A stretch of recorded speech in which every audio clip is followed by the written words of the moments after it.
Meu nome é Lídia Santos, sou professora da Rede Pública Municipal do Rio de Janeiro. Trabalho na Escola Municipal Grécia, tenho formação em História e trabalho também com formação em audiovisual com os alunos, na produção. O que me levou a trabalhar com audiovisual foi as possibilidades pedagógicas que essa prática me mostrou. De você ter na sala de aula um grupo de alunos, no caso até uma turma, no caso eu trabalho com uma turma, e essa turma escolher assuntos para poder discutir. E a partir desses assuntos que eles escolhem, eles vão e pesquisam.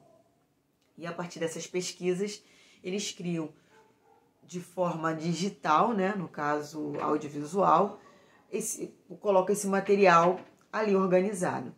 É muito rico porque não é só a questão do produto final é interessante porque a gente utiliza esse produto final para passar no cineclube da escola e trabalhar com a escola toda, e também serve como pesquisa para os outros alunos a respeito do material. Mas o que mais me deixa feliz, nesse processo todo de trabalhar com isso, é que assim, toda aquela pesquisa que o aluno faz sobre, vamos supor, bullying, ou sobre cegueira botânica, ou o tempo que leva um material para se deteriorar na natureza, no caso o lixo, ele fica registrado. Antes, essa pesquisa toda que era feita pelo aluno, em grupos, ela ia para cartazes, de papel, claro, colocadinho na parede, ficava um tempo lá, e depois desse tempo, simplesmente era jogado fora.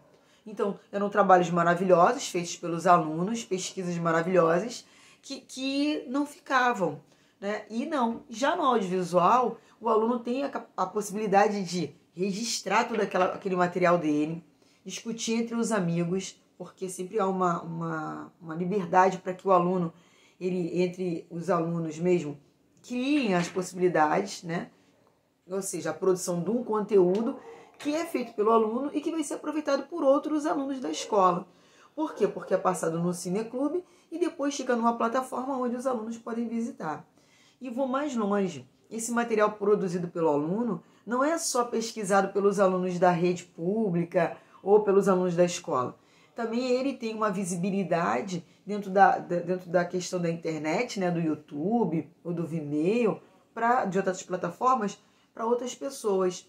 Eu já tive trabalho de aluno meu, que foi sobre o Rio Irajá, onde pessoas que pesquisavam o Rio Irajá perguntou se realmente aquela ali era a nascente do Rio Irajá, onde que ele desembocava, qual foi o tempo que foi feita aquela pesquisa, se era possível ir na Serra da Misericórdia visitar a nascente. E assim, tem um fato super interessante para contar nessa história, porque o aluno que fez o trabalho do Rio Irajá, ele pegou um vídeo de uma nascente de um rio, uma viagem que ele foi fazer, e aí ele colocou, essa nascente, fez lá a montagem dele junto com a turma, com o grupo dele, e pegou as imagens do Rio Irajá mesmo, que corta aqui a Vila da Penha. E aí colocou lá. Aí, na época, eu perguntei, mas isso aí é nascente mesmo do Rio Irajá? Você foi lá na Serra da Misericórdia? Ele falou, professora, presta atenção.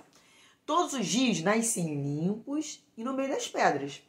Então, se ele chega aqui embaixo e fica sujo, e a gente pesquisou que ele fica sujo porque as pessoas jogam lixo nele, então pode ser esse aqui a nascente do Rio Irajá. Eu não preciso ir lá. Aí eu achei super interessante. Por quê?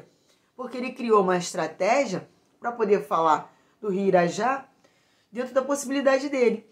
E isso que é interessante da produção do audiovisual.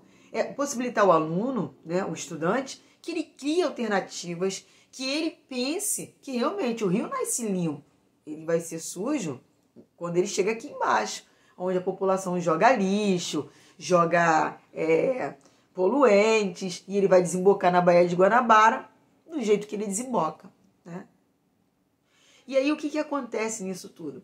Acontece que quando o professor ele observa esse processo de criação, é muito gratificante. Por quê?